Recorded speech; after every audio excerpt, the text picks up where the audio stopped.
What's r of 0? So where are we at 0? If we plug in t as 0, where are we going to be at? R is 0. This is all zeroed out, right? So we're at 3, 6, right? And if r is 1, where are we going to be? So 3, 6 plus 1 times that is just 4, 8. And that puts us at 7, 14, which is up here.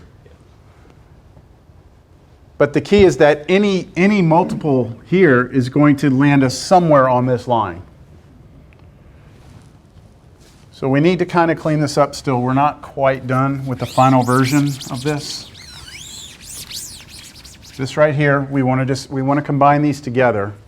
So I'll distribute the t through. 3, 6 plus 4t, 8t. And then we will put those two, we'll add those two vectors together to create one final vector, which will be 3, and we add to it 4t. So we're adding the components, right? We add those two components. We get 3 plus 4t. And then you add those two components together and you get 6 plus 8t. And this right here is kind of the final cleaned up version of the vector equation of that line.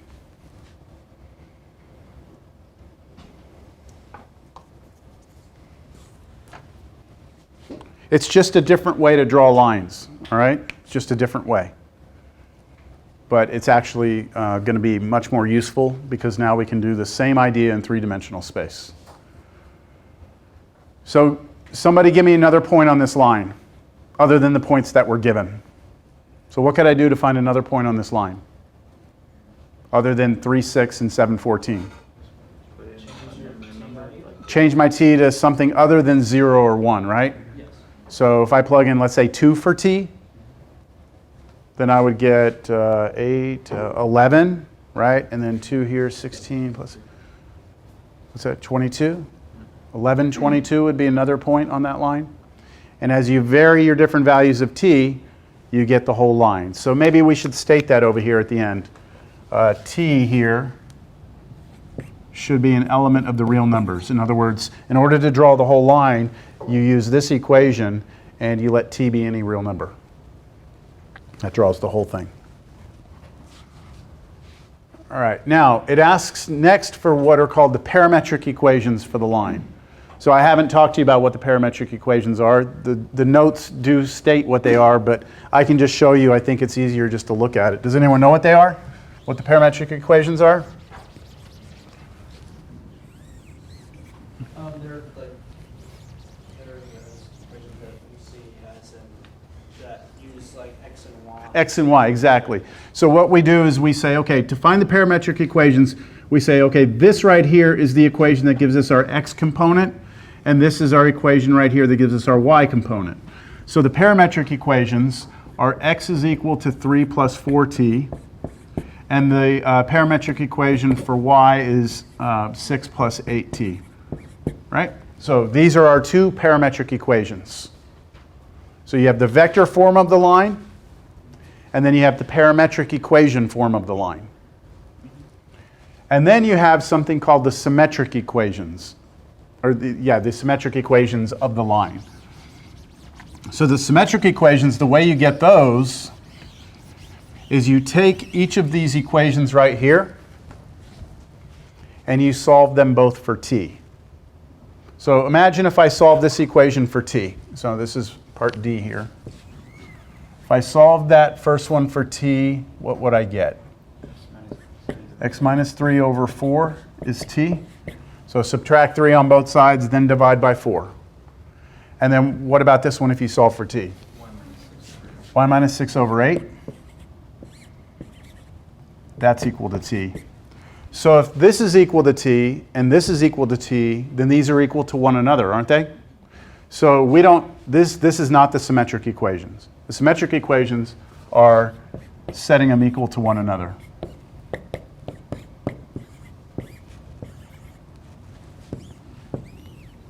Those are the symmetric equations.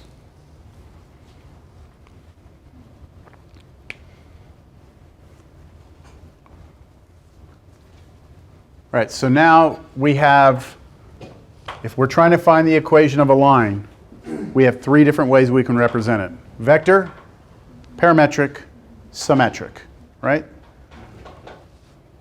Now there's something about the symmetric equations that will always be there that's kind of unique to the symmetric equations.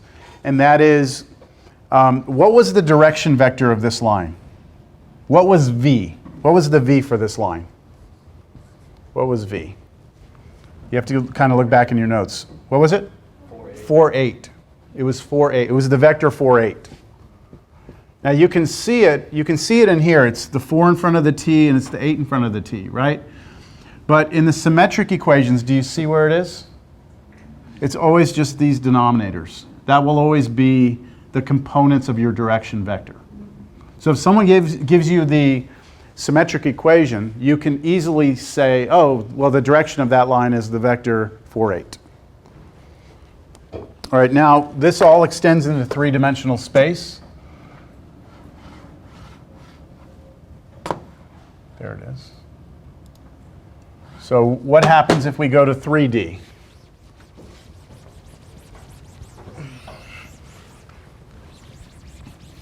Same thing, right? Yeah. It's just now your vectors are three-dimensional instead of two-dimensional. How many parametric equations will we have? We'll have three. How many symmetric? Well, it'll be one symmetric equation, but how many pieces will there be? There'll be three. So should we run through this? We can do it. I think we can do it pretty quick. All right. So let's start out. Vector equation of this. R of t equals R naught plus TV. So R of t for us will be, okay, what do you want to use for R naught? Let's go 3, 6, negative 4, and we turn it into a vector. 3, 6, negative 4. And then plus t times v is the direction vector, which is the vector going from 3, 6, negative 4 to the vector, to the point 7, 4, 14, negative 7, which would be, what is that? 4, 8, negative 3.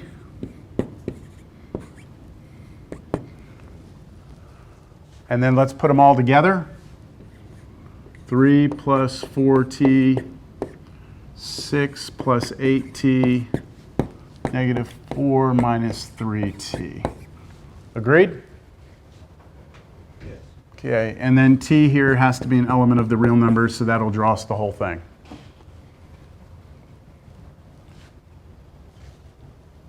So this is our answer. What about parametric? X, Y, and Z. So that's just the three component functions.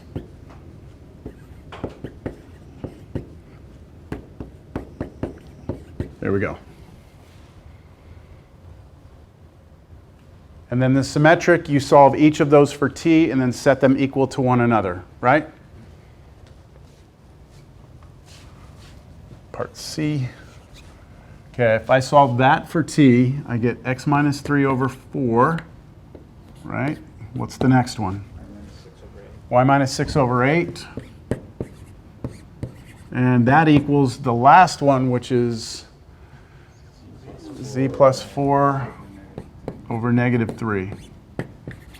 And again, 4, 8, negative 3 was the direction vector from up here, right?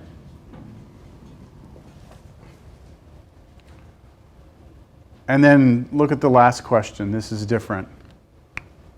Where does this line intersect the YZ plane? So this line is sitting here, right? You have these 2 points. You have a line going through those 2 points. And we'd like to know where that line hits the YZ plane.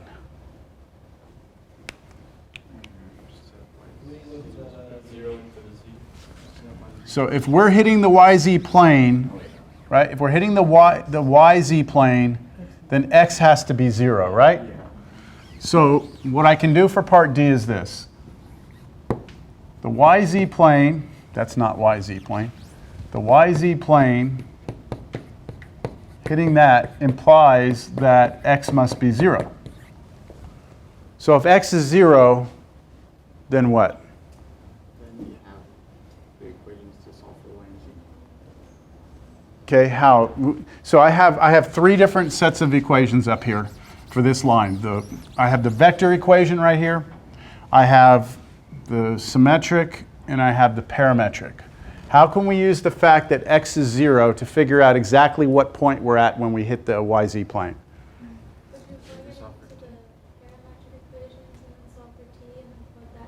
Okay, so plug what into the parametric? If x is 0, right? If x is 0, then we can solve this equation for t, can't we? Okay, so if we take that first one, now you can also do it here. You can say, okay, that has to be 0, right? It's the same thing. So using that fact that x is 0, I know that 0 must be equal to 3 plus 4t. And then solving that for t, I get t is negative 3/4. So what? So t is negative 3/4. Who cares? What? What does that tell me? Plug it into the other parametric equations and find the y and z coordinates. Yeah, so now we can go and we can figure out what y and z are, right? I know what x is 0, but now I figure out the y and z by taking this t and plugging it in right here and right here. Or you could plug in that t here and here. You already know this is 0. Either way, you're going to get to the same place. Notice that the symmetric equations are not very useful to answer part D. Would you agree? We didn't really use them. Okay. So I'm going to get y now. Y is equal to 6 plus 8 times negative 3/4, which is 6 minus 6. That's 0. Okay. And then z is negative 4 minus 3 times negative 3/4. So this is negative 4 plus 9/4. Yeah? Yeah. Negative 16/4 plus, so negative 7/4. So we wanted to know where this line intersects the yz plane. The answer to that is x is 0, y is 0, and z is. It actually hits the hits the yz plane on the. So it's z-intercept? Yeah, it actually hits it at the z-axis. It just happens to hit it at the z-axis in this problem. Didn't have to, but that's what happened.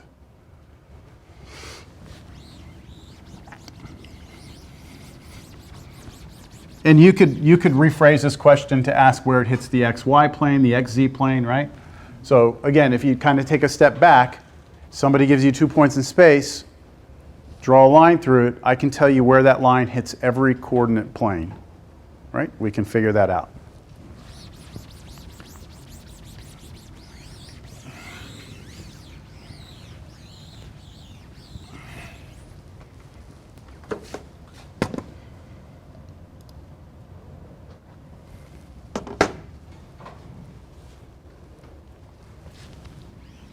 Determine that these lines are skew.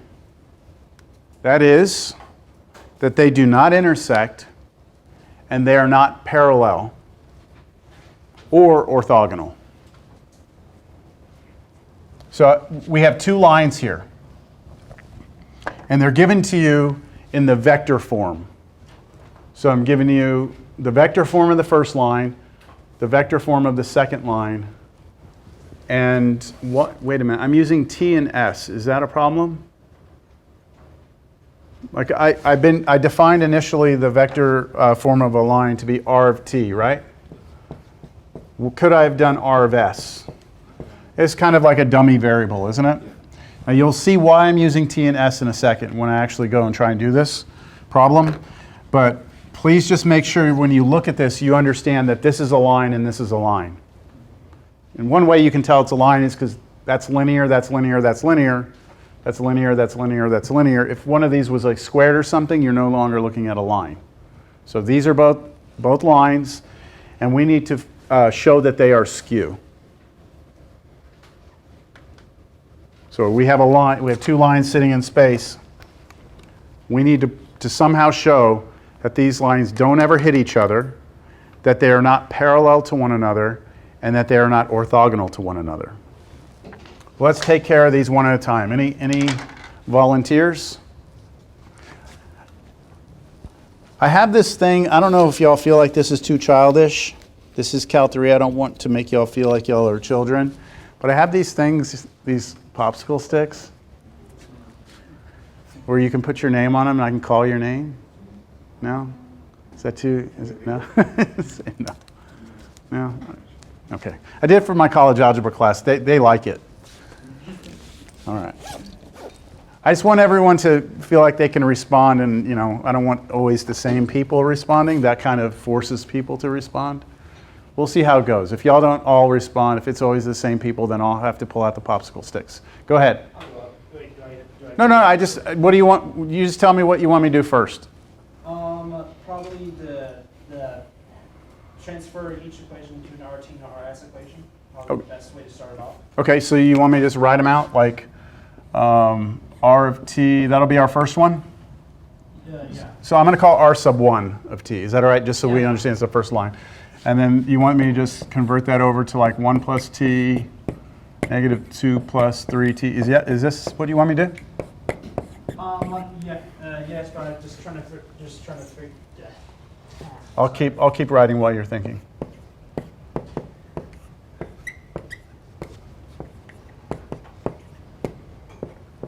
Yeah, basically trying to converge each, trying to get each variable separated so that way you have all the constants of the vectors on one side and all the t and s variables of the vectors on the other side. So it can end up looking like the original RT equation, which RT Oh, so you want me to split up like the R naught so you can identify the direction vector? Yes. Okay, that's what you want me to do. Yes. Got you. Why? So that way you can at least figure out the direction of where they're going. So that way you know whether or not they're actually going in the same direction, whether they're going away from each other, or whether they're going towards each other. Okay, so solve whether they're parallel or not based on that. So we can this question about parallel and orthogonal, we can address both of those by just figuring out the directions of these lines, right? Just which way do they point? Because those direction vectors tell us something, right? So I'll go ahead and do that now. Now I understand what you were saying. Okay, you want me to go 1, negative 2, 4. Yes. Peel that off from the t. So I'm working kind of backwards now and rewriting it that way, right? Yes. Okay. And then this one, what's the first part of that one? Because it doesn't, 0. And then 3, right? And then negative 3, and then plus s. And then the direction vector for this one is 2, 1, 4, right? Yes. Okay.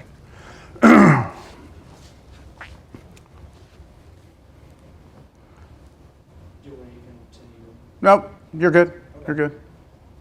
So someone else now can see, can help to say, well, you know, why, what now? What do we do? Why was that useful?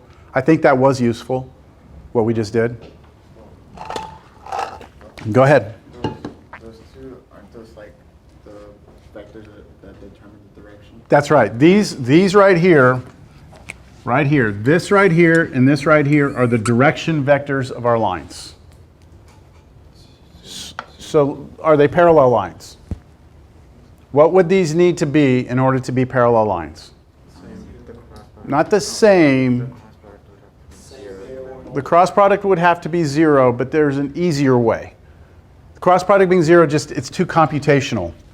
Two lines are parallel if and only if they are scalar multiples of one another.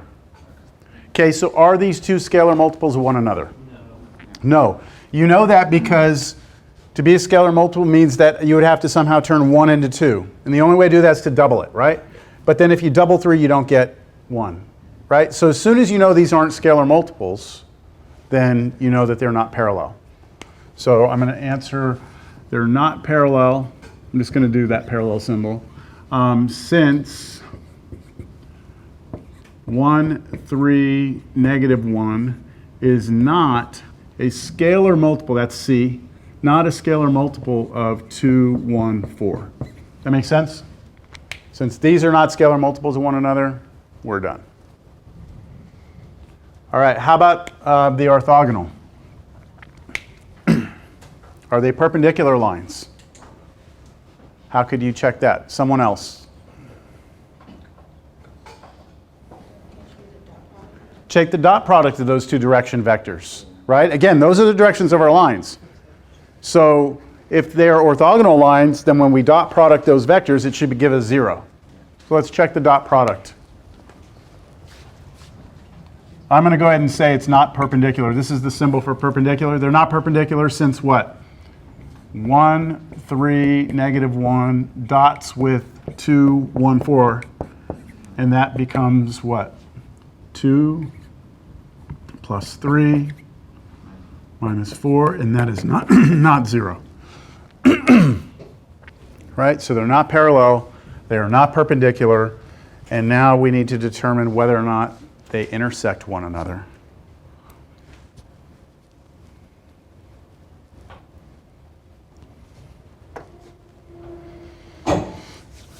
So somebody else now. How am I going to determine whether or not these intersect?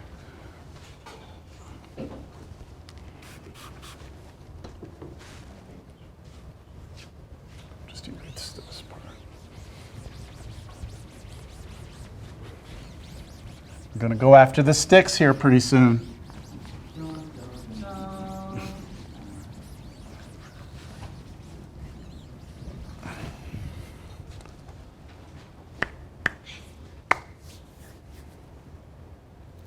You're out. You're out for now. Set the what? How? Okay, so you're on the right track. If these two lines hit each other, right, then there must be a point where they both go through that point, right? Which means that there's some t that I plug in here, right, that gets me to a point that is the same as a point that I get to here, right?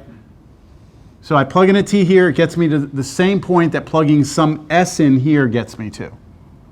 Now that right there, that little subtlety is important. The reason I use t and s here is because if you use t in both of these, you may never get an answer, and they might still intersect.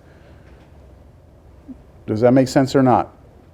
Look, if I say take this right here and then start plugging in values of t, you're going to start drawing this line, right? Right? You start drawing that line, and then maybe this is t equals 1, maybe that's t equals 2, maybe this t equals 3. Then you have another line. Let's say those were all t's. Then maybe this is t is 1, this is t is 2, this is t is 3, but it still draws this line.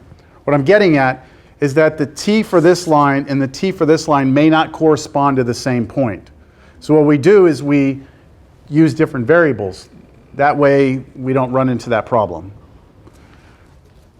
All right, so you want to set them equal to one another? I like that idea. How are you going to do that? What do you want me to do to set these equal to one another? No, you got it. You got it. What does your instinct tell you? Which ones? Because this is an equation, this is an equation, right? Think of the parametric forms. What is the parametric form of this line? What are the parametric equations for this one?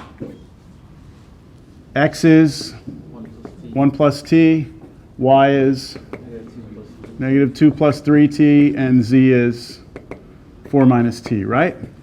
But then the parametric equations of this line are x is 2s, y is 3 plus s, and z is negative 3 plus 4s, right?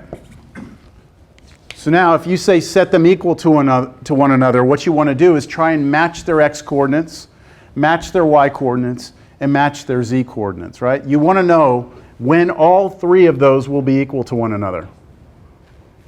Yes? All right. So I'm going to have to do that now.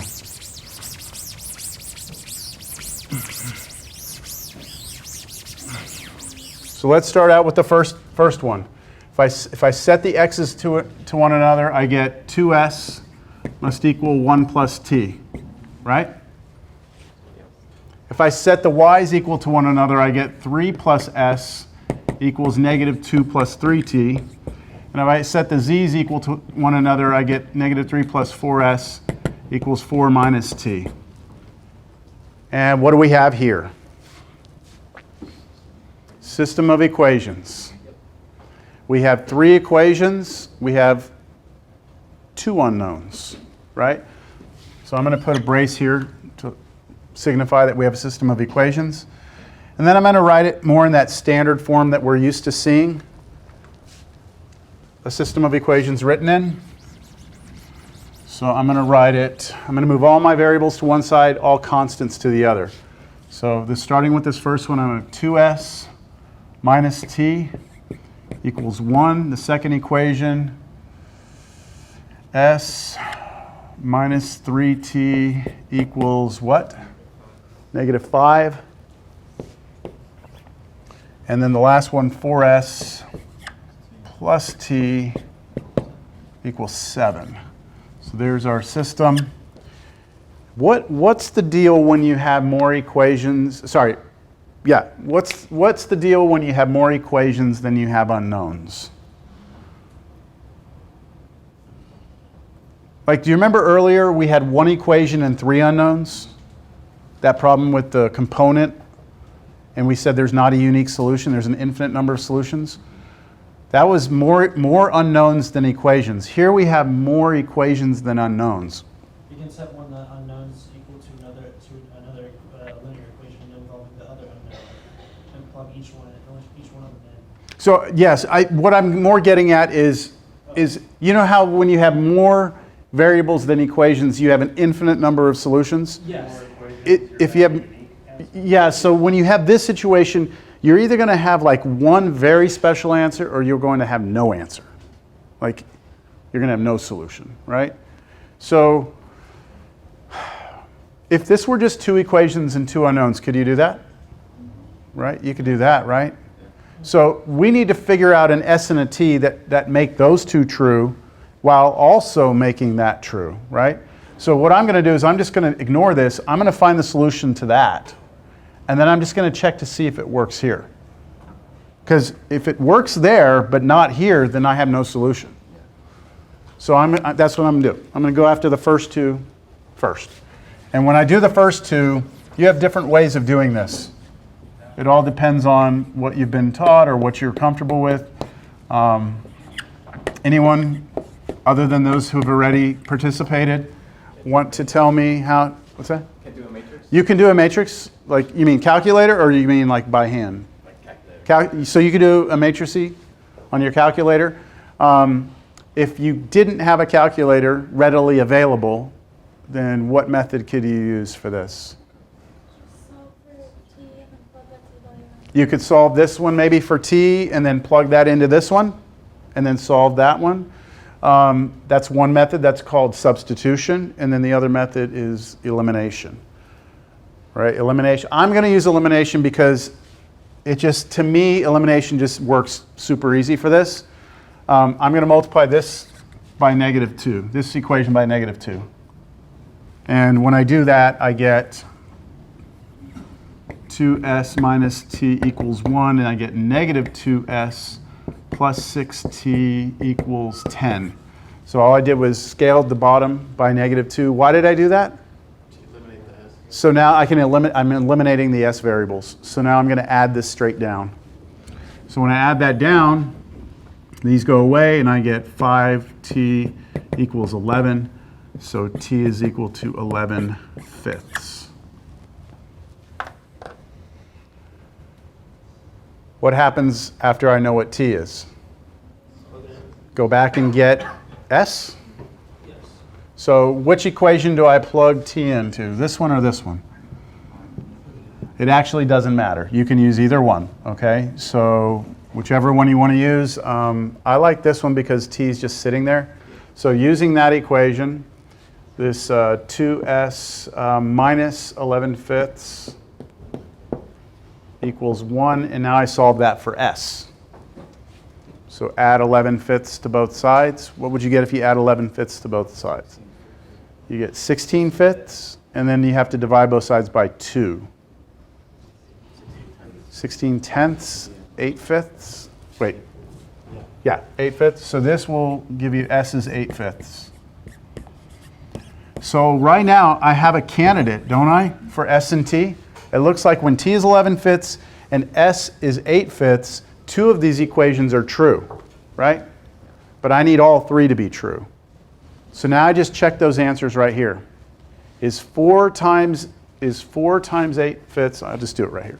Is 4 times 8/5 plus 11/5 equal to 7?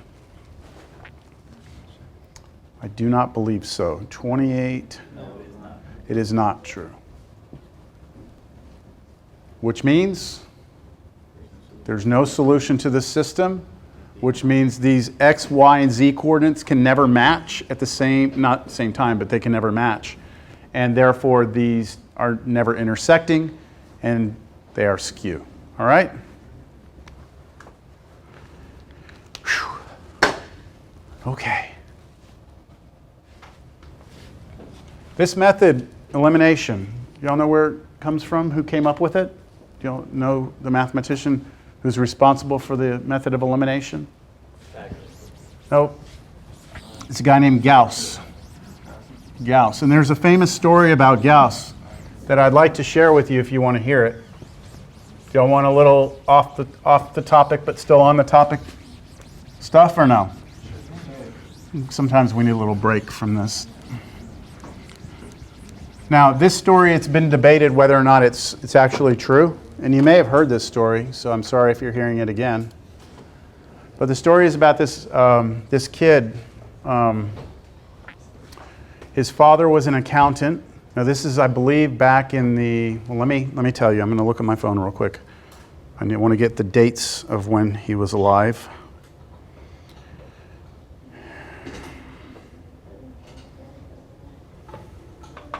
Carl Fredrik Gauss, born April 30th, 1777, died in 1855, all right?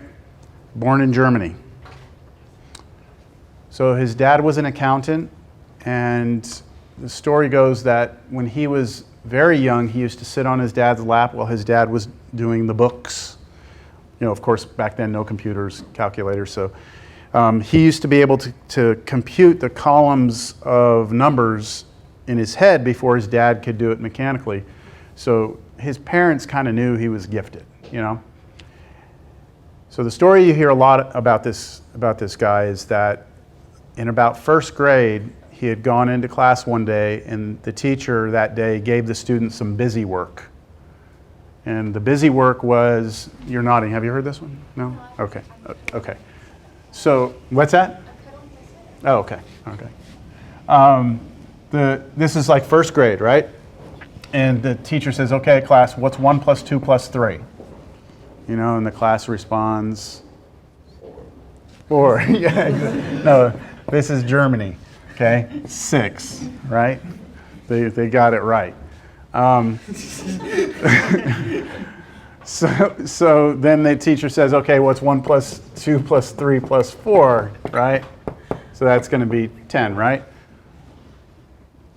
The teacher says, all right, what I'd like for you to work on right now is this. 1 plus 2 plus 3 plus 4, all the way out to 100. All right? And gave the students that work. And these are first graders, right?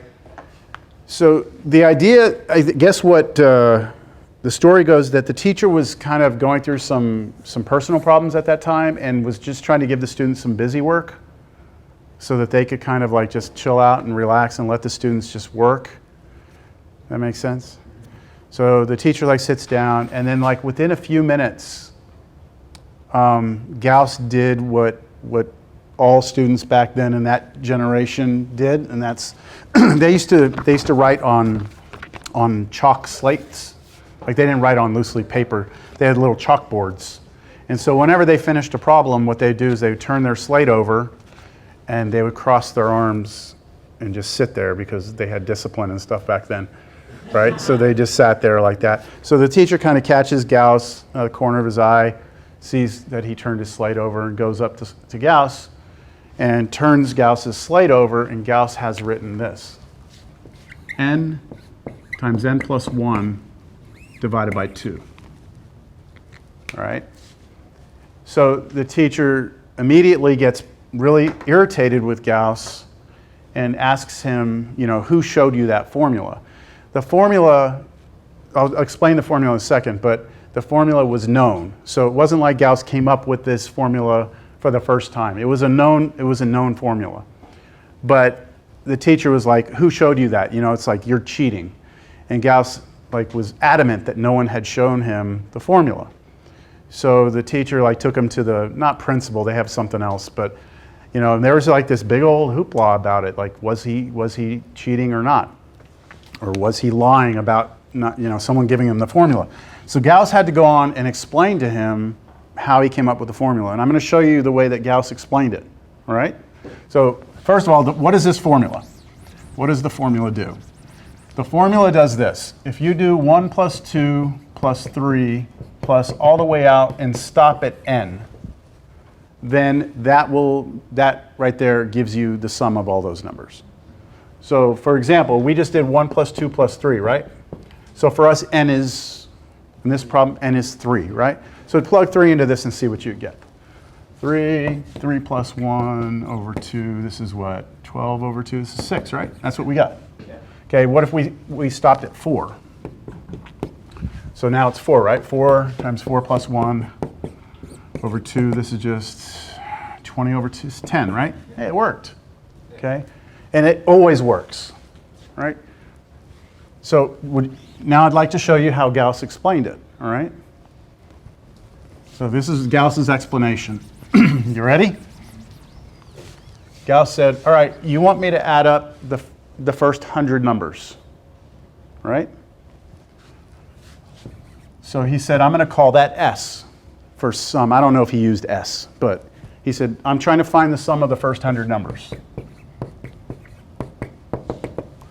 And let's get down to these last few.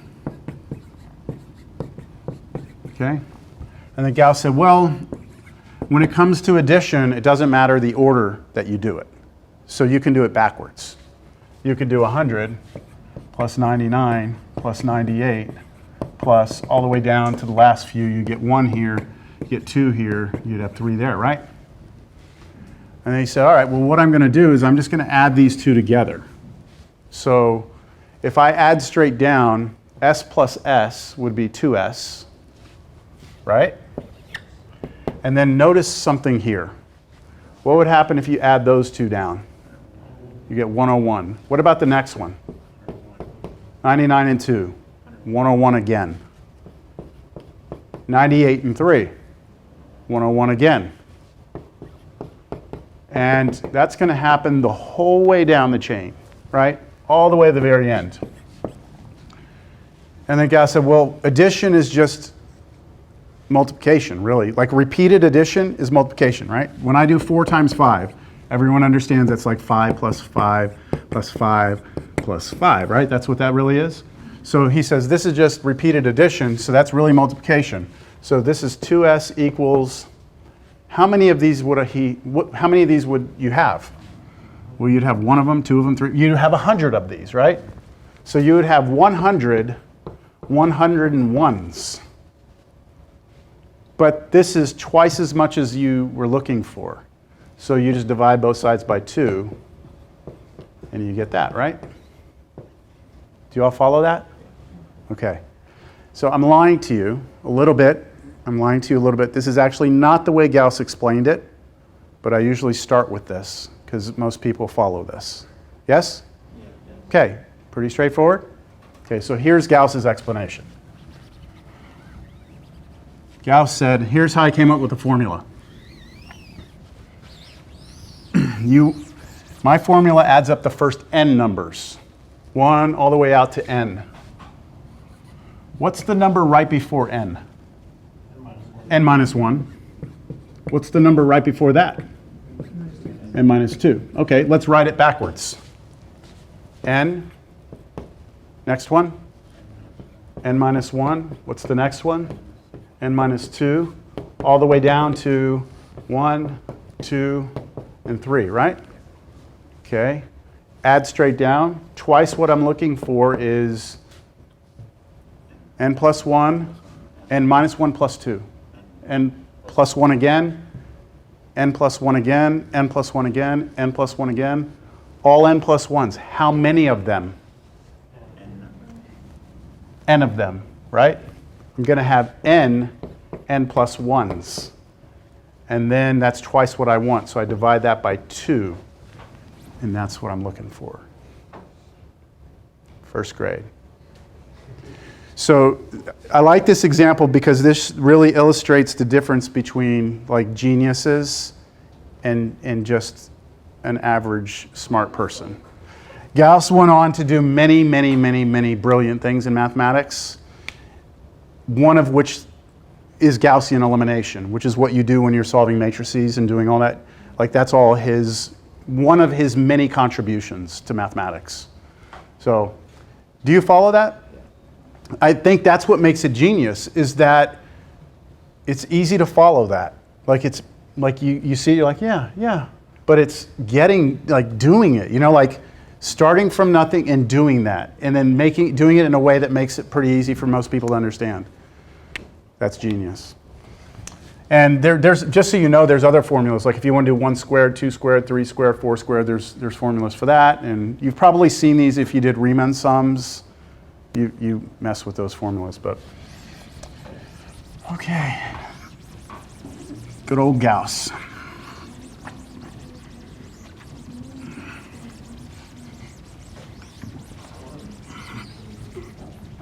Do y'all like that one? Was that nice? You want to see it in pictures? 1, 2, 3, 4. Let's say I want to add up the first 5 numbers. What did Gauss do? He doubled it, didn't he? So imagine drawing this picture upside down and backwards.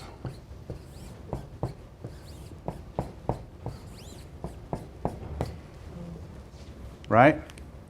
So that's twice what we want. How wide is this? 1, 2, 3, 4, 5. So this is 5. And then how tall is it? It's going to be 5, but then you did it backwards, so you're going to have 6 here, right? So 6 times 5, half of that. So that's basically a visual representation of what he did. So if you go out to n, right? If this were n, then that would be plus 1, and then backwards n plus 1, and n across.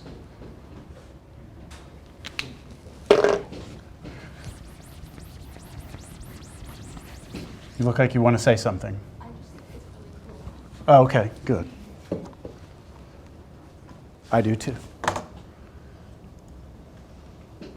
Where is it? 10.5. All right, so we just looked at an example where we had 2 lines given and we showed that they were skew. Planes. Moving on to planes. We all know what a plane is, right? We're not talking about landing gears and wings, right? Flat sheet of paper. We've already talked about the XY plane, the YZ plane, the XZ plane. But we also know planes can have some tilt to them, right? So for this is a weird part in the class because we just got through talking about lines and how you can draw a line using a vector equation, right? It would seem like the most natural step now would be to look at planes and show how you can draw a plane with a vector equation, right? That actually is not what we're going to do. We're doing that later, right? Right now what we're going to do is just make sure you understand what planes are to begin with, all right? So the idea of a plane comes from this equation right here. So we know that if we have a point on a line in a direction, or we have 2 points, we can draw a line. This is what I started with when we talked about lines. To draw a line, you need a point in a direction, or you need 2 points. But what about a plane? What do you need to define a plane?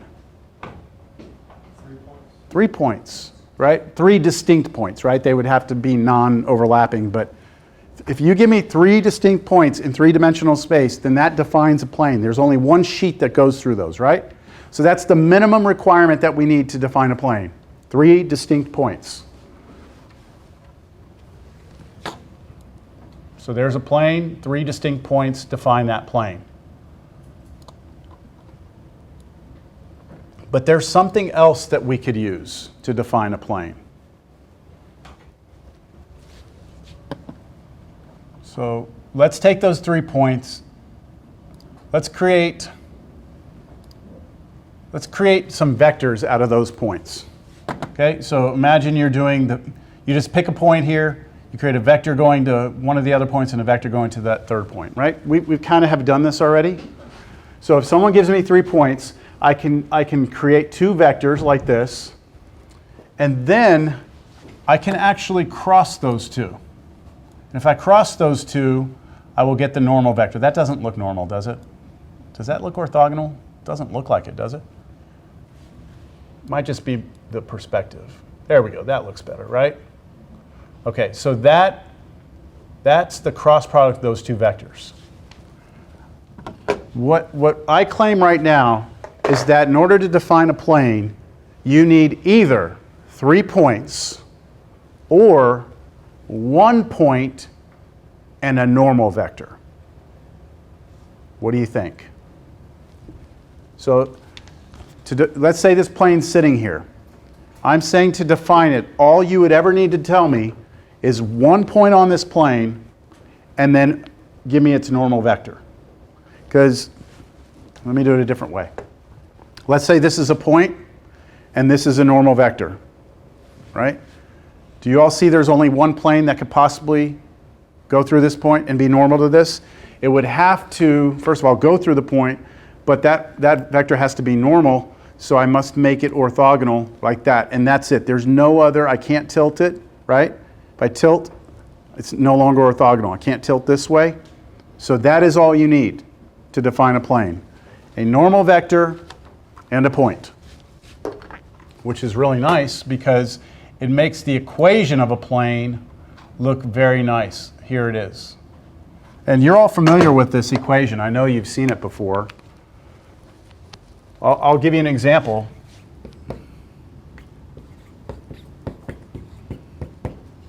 That's an equation of a plane right there. That right there is the equation of a plane. Do you remember in algebra when you had 3 equations, 3 unknowns? Like x, y, z equation like this, and you would have 3 of them, and you would have a system of equations? What you were actually doing in solving that is you were trying to figure out where 3 planes intersect one another, where 3 sheets of paper intersect one another. That's what you were doing. So this right here is the equation of a plane. We have x, we have y, we have z. Every one of those are raised to the first power. You have an equation. So there's the plane. But there's something even more important about this, and that is the numbers out here, the coefficients, are not just random numbers. Those coefficients are actually the components of the normal vector. So the normal vector of the plane is a, b, and c, which will always be these numbers. So if I give you another equation, x minus 4y equals 7. That is the equation of a plane. That is. In 3-dimensional space, that's the equation of a plane. Can you tell me what the normal vector is of that? It would be 1, 1, 4. -4, and then where's the z? It's not there, so it's 0. Okay, so that would be the normal vector for that plane. That's the vector that is orthogonal to that plane. All right, so it's real quick and easy to pick a normal vector out of the equation of a plane. This right here, this is the one you need to kind of memorize and make sure you have burned into your brain, is that someone gives you a point on the plane, x naught, y naught, z naught, and they give you the normal vector a, b, c, then that is the equation you will always use to come up, or that is the formula you will always use to come up with the equation of the plane. So right now I'm going to give you an example where I give you a point, or I give you 3 points, and I want us to find the equation of the plane through them.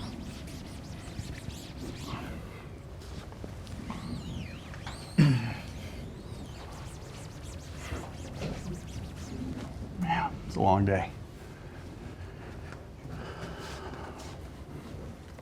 All right, so we're given 3 points. How do we find the equation of the plane through those? So what are the 2 things we need? A normal vector and a point on the plane. I have 3 points, so I just have to pick one of them. So I'm just going to use this one. I'm going to say this is my x naught, this is my y naught, this is my z naught. So the only thing I really need to go do is figure out what the normal vector is of this plane. And how are we going to do that? Take 2 vectors, right? Create 2 vectors, cross them, pops our normal out, right? And then we're done. So let me create 2 vectors. I'll draw the picture again.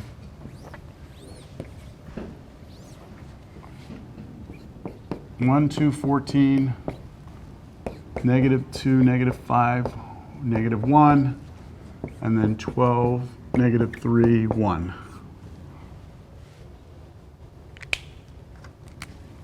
Here and here. Remember, you can do any 2, right? Now, are these the same ones we did before? No. They are not, right? Should have just used the same ones. All right. So what about this vector? -3, -7, -15, and then here, this one, 11, -5, and -13. And now we have the pleasure of doing what with those 2 vectors? Crossing them out, right? So I'm going to write them down like this. -3, -7, -15. Does it matter which one I cross first? Like which one's the first one or the second one? It doesn't, because the normal vector just has to be perpendicular to the plane. It can be on either side. It doesn't matter which side. So crossing these up, if I cross these, it'll give me the normal, right? Okay. So my normal vector is cover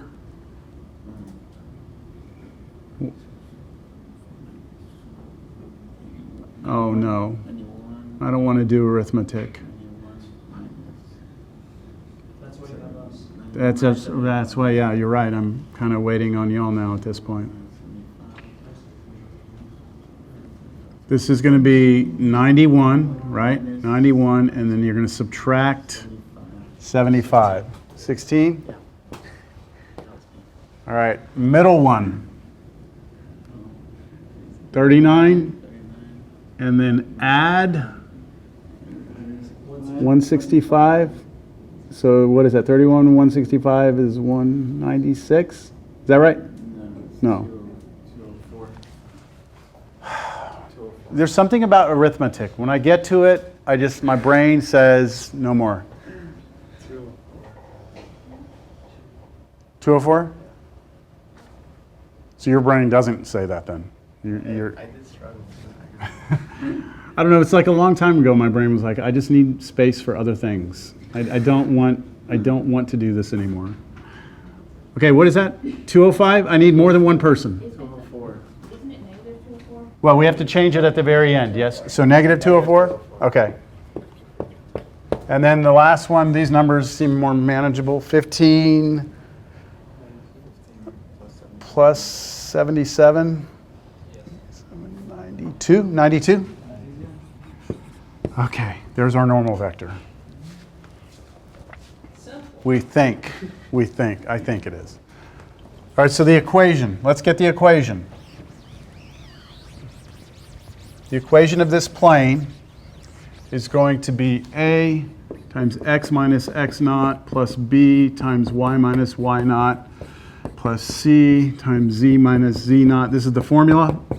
And then now we just plug things in. So A is 16, x minus 1 plus B, which is minus 204, y minus 2, and then plus C, so plus 92, z minus 14 equals 0. So that's the equation of our plane. The next thing we'd want to do is distribute those numbers through. and get all our x, y's, and z's on one side and all of our constants on the other, which I'll leave to you. You understand what you need to do, though, right? Yeah. Okay. All right, so if someone gives us 3 points, we can define the plane through those 3 points precisely.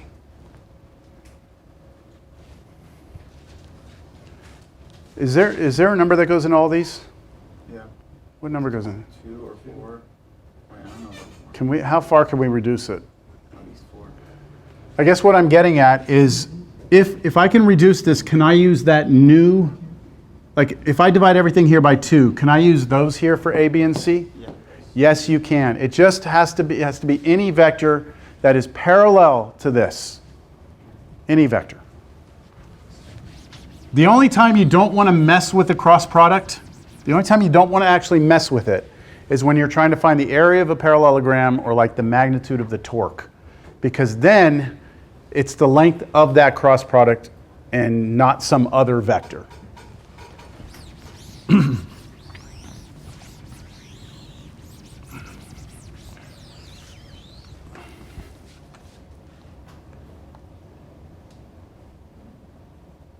Finding the angle between 2 planes. So let's say you have 2 planes and you want to find the angle between them. What could you do? So you have a plane. Let's say you have the plane right here that's table, right? And you have this plane right here, and you want to know the angle between these. Take a look at their normal vectors, right? Take a look at their normal vectors, because this normal vector is orthogonal to this, and this normal vector is orthogonal to this. So the difference between the direction of this plane and this is 90 degrees, but that's the same as this. So basically it's like they're offset by the same amount. So all you have to do is compare the angle between the 2 normal vectors, and then you have the angle between the 2 planes. And that's what this note says. This is a visual, but I don't think it's going to help.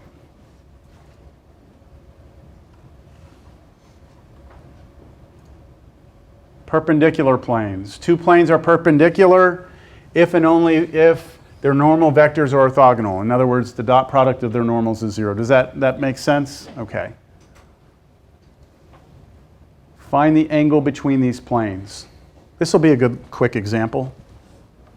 Why don't you work on that real quick? I'm just going to go grab a couple of markers because everything up here is like seriously on its way out.